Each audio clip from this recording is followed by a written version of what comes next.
Welcome to the football show on PLZ Soccer's YouTube channel. Thank you very much for joining us. Tam McManus alongside me, Peter Martin. If you hit the subscribe button on our YouTube channel, you can join the football family and you get the football show 5 days a week absolutely free. You also get all our breaking news content as well, right across all of our social media. So hopefully you'll give us your undying support as you did last season. We're hoping to build to get even bigger again, and if you want to support us by subscribing to PLZ Premium, you'll get access to even more exclusive content as well, and hopefully you can join us there and get some great prizes. You'll also get the chance to enter some competitions, and we've got some fantastic giveaways as well. I don't know what more we can do other than get some kind of Russian satellite that Tam has that gets him every game and every big blockbuster. You watch somebody might be watching. They're starting to do people now for the stick. I know, exactly. I just have this vision of you getting huckled into the back of a meat wagon, Tam. Anyway, thank you to everyone for downloading the podcast as well. There's lots to talk about. Football is our love and our passion, and I'm reading it and I can't believe it. The suggestion is, and strongly suggesting now, that Scott McTominay will get the letter that says, by the way, you've been nominated for a Ballon d'Or. You're in the running. And I think it's 38 years the last time a Scottish player was in the running, and that was one Ali McCoist. If that is confirmed, then what a season it's been. Yeah, I think that he's been fantastic, Peter. I think he's had a great season. I think the fact that Messi and Ronaldo have dominated it over the last 10, 15 years, and they're getting older now. It's 20 years probably. Yeah, you're right. I mean, those two have dominated it for a long time, and now they're obviously out the picture. It's wide open. You know, I think probably Lamel would win it. For me, I think he's had a fantastic season at Barcelona in Spain. But even for a Scottish player to be nominated, you're right, is a massive feather in the cap for everyone here. So I don't think he'll win it, but I think he'll definitely be nominated because he had a fantastic season. Yeah, me on a high there talking about Scott McTominay. I'd like to apologise to all the McTominay family, just as we were getting excited. You think he'll win it? Tam just put a custard pie right in the middle of it. By the way, hello to all the Lamine Yamal family. Talk about putting a dampener on a story right away, Tam. I mean, listen, stranger things have happened on the basis that you get a situation where they reward people generally who have been successful, you know, who have won something, who have got something, and tangible. They've won the European Cup, or because the last Scot before McCoist, we're going back. Obviously, Dennis Law won it in '64, which was fantastic, but the last Scot to come anywhere close to it was Kenny Dalglish in 1983. He was runner-up to Michel Platini. That gives you an indication of the standard you're up against. And even then, I thought Dalglish should have won it in '83, if only for the fact that they won I know, but they won the European Cup, for God's sake. And it was incredible. He won the European Cup. It was outrageous, Yeah, listen, I think you've got a couple of maybe the PSG players who won everything in France and won the Champions League. Some of those guys in that team will be in the mix to win it. But as I said, Scott McTominay's been brilliant for Napoli. They go over there, and I think he was the best player in Italy. And listen, he'll be in the running to try and win it. But I think there will be guys that might be pipping for it. But as you said, look at some of those names: Dennis Law, Kenny Dalglish, Ali McCoist. Yeah, real legends of the Scottish game. For Scott McTominay to be in the mix with the guys is a massive feather in his cap. Absolutely. I mean, Jim Baxter, Jimmy Johnson, Billy Bremner, Graham Souness, Gordon Strachan and Steve Archibald have all been nominated over the years, which gives you an indication of the calibre. But the one key element of it, I would say, when you look at Bremner and you look at Strachan, Johnson, Baxter, that's great, because I think to be nominated in their category was even more remarkable considering they were playing on home soil.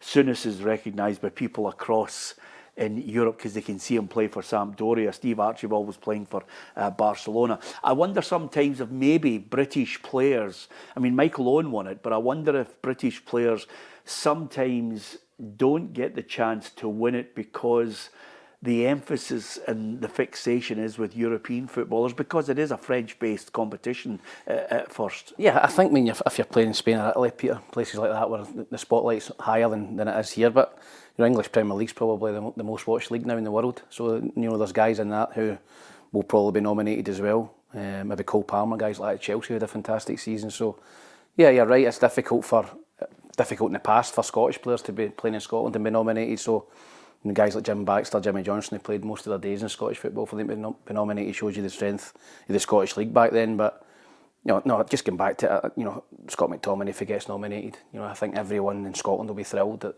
finally we've had someone since Ali McCoist that's been nominated. Yeah, absolutely. We wish him well.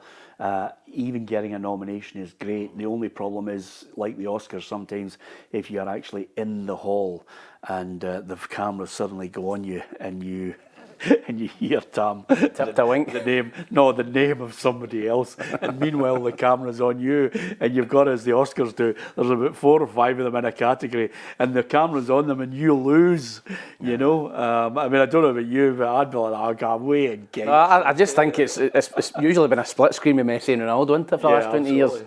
And those two guys have dominated, but as I said, it's wide open this season. There'll be guys, as I said, at PLZ, at PSG, who will be definitely in the mix. I don't know if you saw, so many people sent me the screenshot of Rangers against PLZ and said, what are you thinking? I said, I'm going to throw Alison on the second half, although she's got a hamstring problem. But that brings me nicely to the Champions League, because of course Rangers and Celtic will desperately be hoping that they're in the group stages. Now, Rangers easily in the box seat with that 3-0 win. I'm going to talk about them in a moment. The Celtic situation is quite interesting because they're going to play either Kairat Almaty or Slovan Bratislava for that playoff round. Now, you would suggest that they'll feel pretty confident, bearing in mind what they did against Bayern Munich in that knockout round last season, that Brendan Rodgers will feel pretty confident. I just hope that as we move through this next 2-3 weeks, that it doesn't become a sideshow about him and his contract. Is he going to sign? Is he not? How long this is going to drag on could become a real distraction, I think. Yeah, it certainly could, Peter. And as I say, Celtic obviously will play the winners of that. I watched the game last night. I think Kaira were the better team. I think obviously a bit of travelling for Slovan Bratislava. I think a lot of Celtic fans, having battered them last season, Slovan Bratislava at home 5-1, would want them. But looking at the game, I thought Kaira were far better than Slovan Bratislava. I know it's a different game at home, but plus the fact I think Celtic have got to travel over there 3 or 4 days before they play Rangers at Ibrox. So looking at the game last night, I think it will be FC Kaira. I think they're capable of going over there and Slovan and getting a draw or getting through.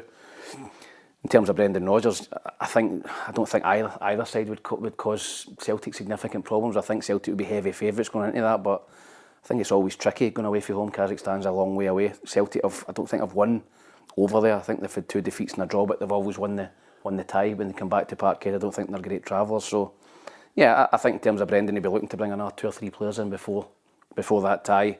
They're getting linked to a lot of players at the minute. Yeah. I think the Celtic fans will be anxious to get players in before that tie, but I think Celtic as it stands would have enough to win that tie, but then going into the Champions League, Celtic would need better quality. Strangely enough, everybody's talking about, they might be linked with certain players, but who's coming in? And now the circus has switched its attention to whoever's coming in. Are they of a standard that's enough to convince Brendan Rodgers to stay longer? Do you see how this whole sideshow gathers pace? Because it's not only about recruitment to give yourself a really good chance to progress even further than what you did, or at least emulate what you did last season, but suddenly it's a situation where we're all saying, well, wait a minute. You've thrown down the gauntlet. You've said you want a certain calibre of player to match your ambition. You're not here just to stand still. And that is really why we're all on this case. And I think it's going to become a sideshow. Yeah, I think that the majority, in fact, most, if not all, the Celtic supporters are on the side of Brendan Rodgers here, Peter. I think that they know Celtic have got a lot of money in the bank. They've sold players, they're getting sell-on clauses. They've got money coming in. And they've not really spent anything. They're in a negative sort of spend because of the money they brought in for Nicholas Kuhn. So I think they're all on the side of Brendan Rodgers. Celtic want to get better every season. Brendan Rodgers is very ambitious. He's probably put a list to the board. This is what I need. This is what I want. And if he doesn't get that, I don't think he's going to be too happy. I don't think he's going to stay, Peter. But there's still a fair bit of time before the end of the window. Before the end of August. And I do think Celtic will bring 2 or 3 quality players in, but you need to do it now and get them bedded in before the Champions League. And the other accusation has been, well, wait a minute, the record is not actually great on the recruitment that they've brought in. I mean, the jury's still out on what Engels does. Adam Ida has certainly not set the heather on fire. And people are saying, well, wait a minute, some of his signings... Trusty as well. Yeah, Trusty. I don't believe they are his signings. I think it's part of this modern thing. And it's not a...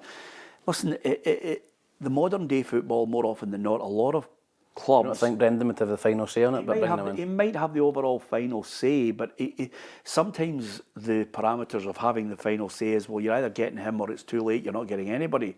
So you think to yourself, well, I'm going to take him as a squad player. You know, you only have to read into what Brendan Rodgers does in the team he selects and the things he does within a game. Austin Trusty was hauled off in one of the games because he can't play the ball forward quick enough for Brendan Rodgers. So he changed the team and he hasn't been near the team since. So he doesn't fancy Trusty. Adamida is in at the moment, but I know that's not... I don't think Brendan Rodgers looks at him and thinks he's the real deal right now. He might be able to progress him as a player and make him better, but I think he wants a striker. So in the mechanics of, Dermot Desmond will undoubtedly back him, but who's to blame for the ones that don't work out? Well, it's going. I think it's going to be Brendan, Peter. I think that managers live and die by their recruitment and their signings, and I think it will be Brendan. I understand what you're saying. I think the Celtic recruitment department will have a list of players that they put to Brendan, but I think Brendan will look down them and go, right, yep, no. I think he'll have the final say, Peter, because if you're a manager, you're next in the block. You've got to have the final say in bringing players in. I don't think it's similar to Hearts. I think Derek McInnes will say, I'm looking for this and that will be a list, and he'll get the players in. But no, I think that Brendan will be ultimately judged on the players that come in. And I think you're right, the jury is still out on Engels. I think he's got a fight in his hand. Luke McCown's pushing him hard for that starting spot in the midfield, Peter. I think he came on at the weekend again, scored the winner. Up front, you're right. I don't think there's a lot of pressure on Adamida at the minute because Celtic are pretty bereft of options in that area, and I think they're bereft of options wide, which is why Maida's playing wide. Yeah. I think he's probably better through the middle as well. So Maida should be the striker. Yeah. Then who do you play in the wing? Do you play Yang? Do you play James Forrest? You might play Nygren. Yeah, Celtic need more competition. Need another winger and another striker, I think, and a centre half. Back. Yeah, I think they need a left back as well, Peter. But I think Kieran, you're trusting Kieran Tierney. You're trusting Kieran Tierney. We need a cover. Yeah, you need cover for him. And you're right on Austin Trusty. I think that, when Celtic are playing at home domestically, they need somebody better on the ball in terms of... Trusty was good, remember, away at Atlanta, 0-0. He was outstanding, but Celtic were backs to the wall. We just defended and headed everything. Yeah. He didn't need to play out from the back because we're under pressure. I think he's that type of defender. But when Celtic have got 70-80% of the ball, they need someone better to bring it out. You know what it's like as well, because obviously we deal in, the facts of what you hear from the manager, the games, the way they unfold and everything, but it's good always to keep a tap on the fans.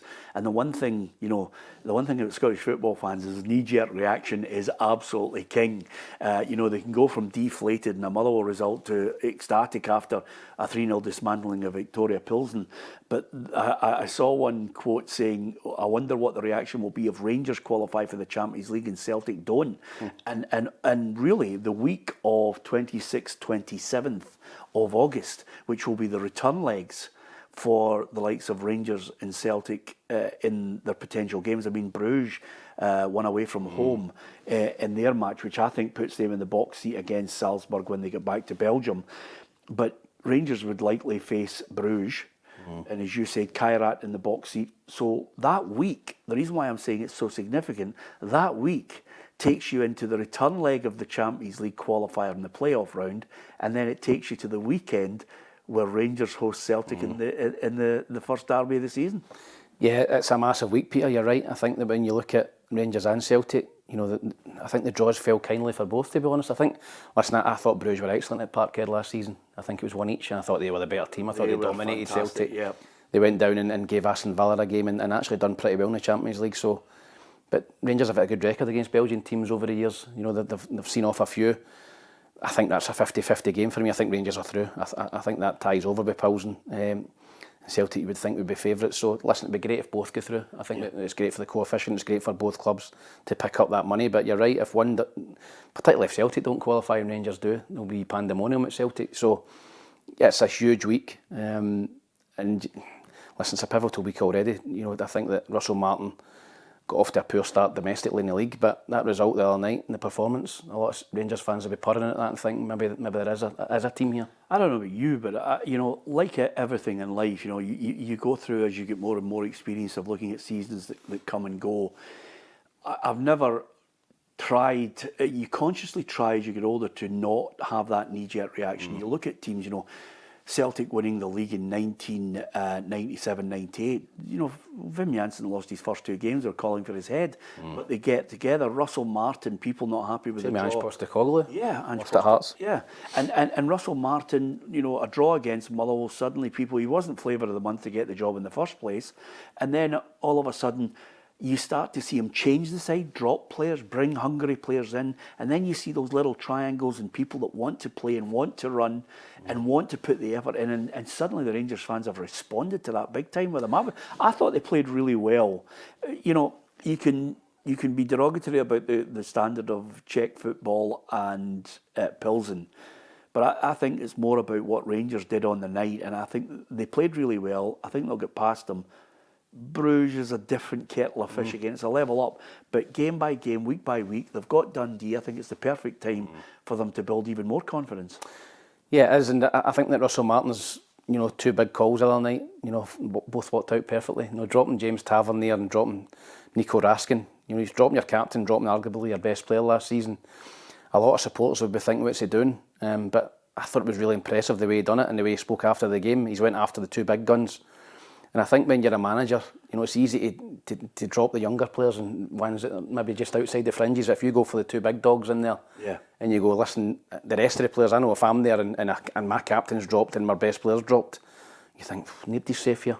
I need to get my finger out. And I think he's very clever in doing that. Peter, it worked out well. If they lost the game or didn't win the game, then it goes the opposite way. But it's worked out perfectly for them. They played well. I thought they looked more structured in the middle of the park. I thought they looked more balanced in the full-back areas. I thought Ant-Man was excellent. I thought Gassama on the other side, they looked a totally different team from the team that played at Fir Park, Peter. Just shows you the erratic nature, though, sometimes of the press in general, and I include it ourselves and how you... He won't be happy that the team was leaked either, by the way. I think that's poor. I don't know if that's someone who's got a gripe about not being playing, or someone in the dressing room, or somebody in the staff, but everyone knew the team before it came out, and that's not good. He needs to find out who leaked that and nip it in the bud, because, okay, they got away with it, they won the game, but you can't have things, team sheets coming out at Ibrox. I accept that point. Does it matter? If you're good enough to win the game. Yeah, I get that, but you won't be happy that the team was leaked. So you'll try and find out who done it. Yeah, I mean, if you turn around and the team's leaked and suddenly Ronaldo, the Brazilian's not playing, fine, it alters the outcome of a game. But come on, Tam. I mean, honestly, you want a tight club, you want a tight dressing room. I understand the secrecy of it, the need for everybody to close doors, but I don't think everybody at Pilsen was going, James Tavernier's not playing. We're in with a right shout here, But I get where you're coming from. Either way, big week coming up at the tail end of it, because there's so many questions to be asked in the transfer market, whether Celtic and Rangers can qualify for the group stages of the Champions League, which is lucrative to say the very least. And, give us your thoughts on it as each game progresses. We'd love to hear from you. You can engage with us on all of our social media platforms and give us your thoughts, as you've done regularly over the course of the year. We always say, and Tam laughs his head off, but we always say, try and keep it decent. If you're a football fan who loves it, we like a bit of decency, Tam, don't we? Usually when it gets heated round about, I always find round about March and April, that's when, the knives come out and they just start doing you in with the most barbaric comments ever. But we're at the start of the season, so give us your thoughts on it. Who's going to qualify for the Champions League group stages? What about the transfers? Does Brendan stay or go at the end of the season? Your thoughts on it. A couple of things I want to talk about, Tam, before we finish as well. I thought I'd give a special mention because when you see players over the years who've made a telling contribution to a team, and they sadly are taken from us way too young. Diogo Jota, I think, encapsulates the emotion of the football world when he lost his life. Equally so for me when I heard that 53-year-old Jorge Costa, who was a Porto legend, had been there for 15 years.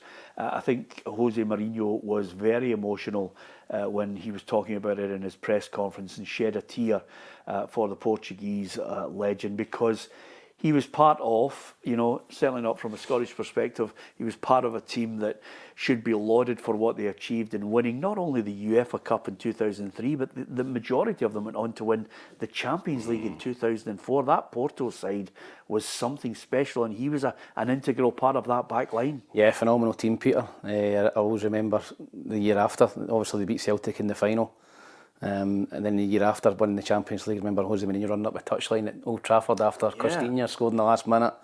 And yeah, Jorge Costa was a rock at the back. I actually was on social media yesterday and Jose Mourinho was telling a story about when they were at Porto and they were 2-0 down against a team called Belenenses or something, and they're just going into half time, and Jorge Costa stopped Mourinho and says, "Well, stay there, gaffer, I'll go in and speak to him for 2 minutes." And he must have went in and read the riot act and then come back out and says, "Okay, you can come and coach us now." Yeah. And they come back and won 3-2 and he scored in the game as well. So that just shows you how big a leader he was, how big a captain he was, and yeah, even for Portugal as well. A very distinctive figure at the back, took no prisoners, and part of that fantastic Porto team. So yeah, the whole Porto family will be devastated by that news. Yeah, and Portugal's had a lot to bear with Andre Silva, Diogo Jota and Costa sadly losing his life. 53 is again too young, but I thought I'd read the team out to you that took to the field in Seville against Celtic. The Vitor Baia, which obviously brings Martin O'Neill out in a cold sweat because he still sees him wasting time.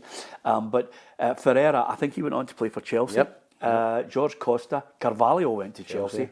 Nuno Valente, I think, went to somewhere in Spain. Deco, Barcelona. Costinha, Maniche, and then Alenichev, Derley and Capuccio. Capuccio ended up at Rangers at one point. Did he start that game? Yeah, Capuccio. I know he didn't do it. I didn't think he... It was Deco. I thought he was poor. Deco on the bench? Deco's there. Deco, Costinha and Maniche. Right. I mean, absolutely magnificent against, a Celtic side that, was on the verge of something very special that season. But I thought it was only right. We love our football, Tam, and it's right to mention a great that's gone from the game. And I think all our thoughts in the football show go out to Jorge Costa's family and friends who will remember him with, I think, a lot of emotion and pride at what he achieved. Dundee, Tam, I had a look at them. Stephen Pressley has already been talking about the fact that they can't go season to season, constantly trying to rebuild a side. There needs to be a bit of stability, a long-term plan, something that I think Dundee have not been able to do. Now, sometimes managers come in and do that because they want to stay in a job for a long period of time. Stephen knows himself, if he doesn't get results, then he'll quickly be shown the door like many others. Joe Wesley's 20 years of age. He's coming up as a striker to try and help Simon Murray as well. And he reckons he needs another 5. I think he needs to get them or they're going to be in trouble, Tam. I had a look at them and there is no player coming from that midfield to take the ball off the back line to build it. There's nothing in that middle of the park that suggests to me that they've got either a bit of bite about them or even a bit of craft to get them out of difficult situations. Yeah, listen, I'm a wee bit worried for Dundee, obviously one of my ex-clubs. I know Stephen very well, played under him at Falkirk, really liked him. I think he's a very, very good coach, but he needs help. He seems to be bringing a lot of younger players up from England, and that's a big gamble for me. They need a wee bit more experience. Yeah. And they've lost a lot of good players, Peter. I mean, you look at the other night, Lyle Cameron, they lost the boy Josh Mulligan to Hibs, Luke McCowan to Celtic. That's your midfield 3. Yeah. They've lost, Simon Murray never played at the weekend. They lost Adewemi, who scored against Celtic Rangers last season, went back to Burnley. The left back, Larkesh, excellent, went back to QPR. Joe Shaughnessy's left. They've lost a lot of very, very good players. And you're talking about it and saying, okay, they've lost players. Stephen Pressley can't concern himself with that. He's got to deal with the here and now. And I'm looking at him saying to myself, okay, well, who does he go for? Who's available? Where are the Scots that could enhance his side? I mean, I'm amazed. I know that he's on the radar of the likes of Hibs and a number of other clubs. He's definitely on the radar of Dundee, Ronan Hale. I know Hibs were sniffing about him, but Dundee are definitely have him on a list. He scores goals. Yeah, it would depend how much it would take to get him out of Ross County. I think it would be quite a lot of money. You know, if you're looking at 300, 400, 500 grand, I think. Yeah. Dundee going to spend that. Are there good players in the Championship that they should be looking at? Scottish players that could come in and enhance them? Are they good enough to make the step up? Yeah, there probably is, Peter. But you know, that's up to the scouting department at Dundee. I think Callum Hendry's been mentioned as well for a lot of clubs. He's just been released for MK Dons. He's been linked to Motherwell and different clubs, Dundee. So yeah, they need someone of that ilk who can come in and maybe improve them. But yeah, I do fear for them. I watched the highlights at the weekend. Usually at Dundee, if you're getting beat, you have a real go at the end. But Hibs were so comfortable in the game, particularly after playing extra time. I thought Bashiri had a cigar. Yeah, they cruised. Nobody pressured them. Yeah, they cruised through the game, Peter. And if you're looking for a wee bit more at the end of the game, you're getting beat, particularly at home. So young lad Joe Wesley comes in for Burnley, highly rated down there.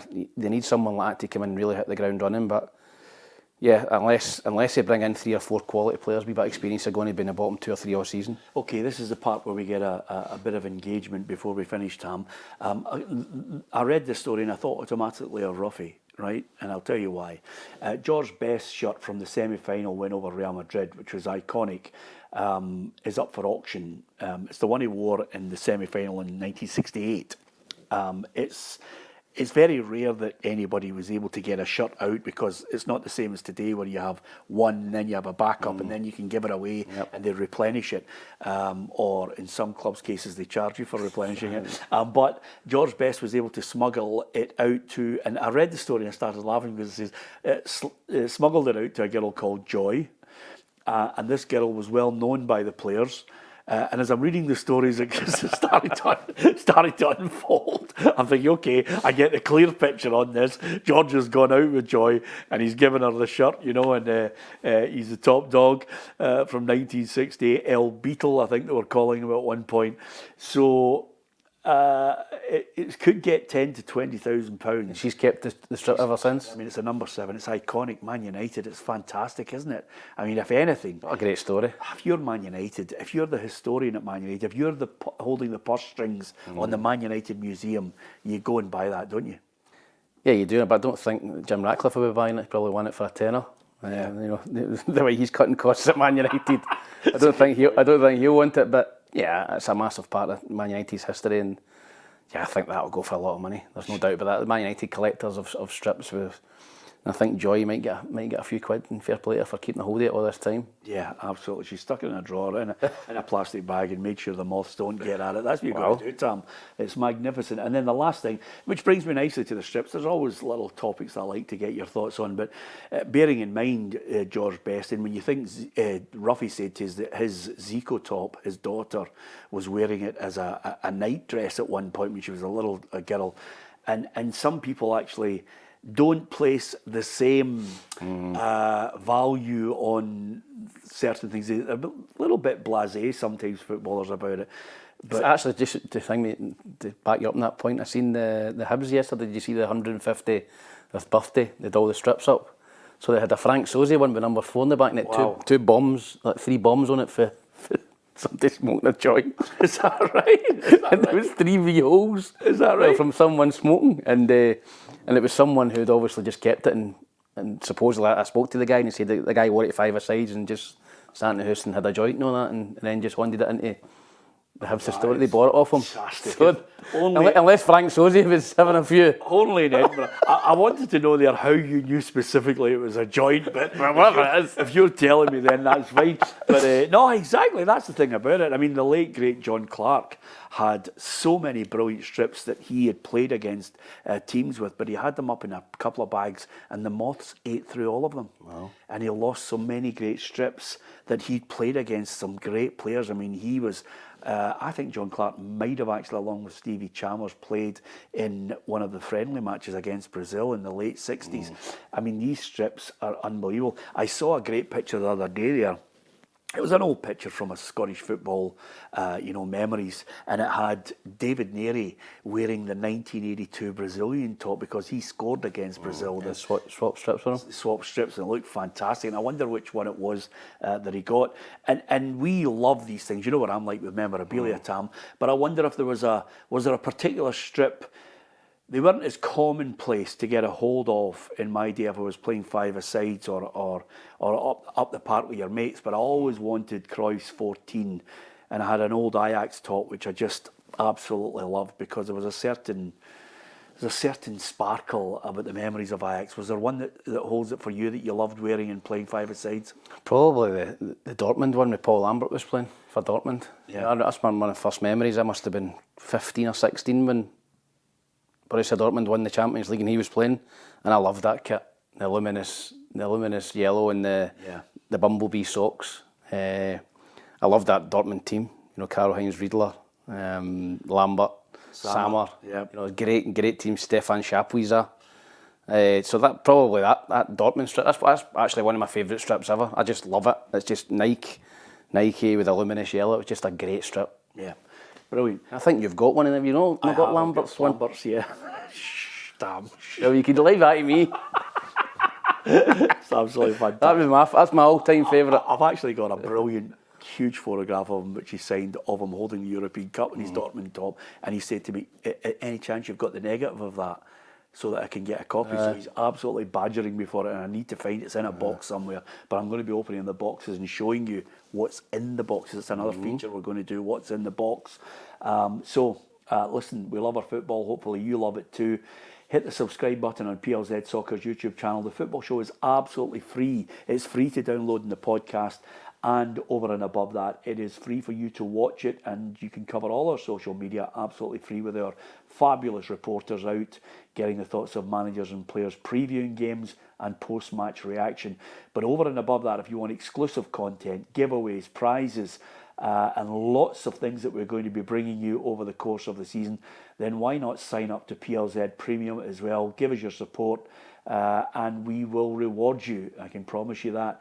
Lots to look forward to on the football show as well. And to everyone we say all the time, from Tam and myself, thank you for listening and watching.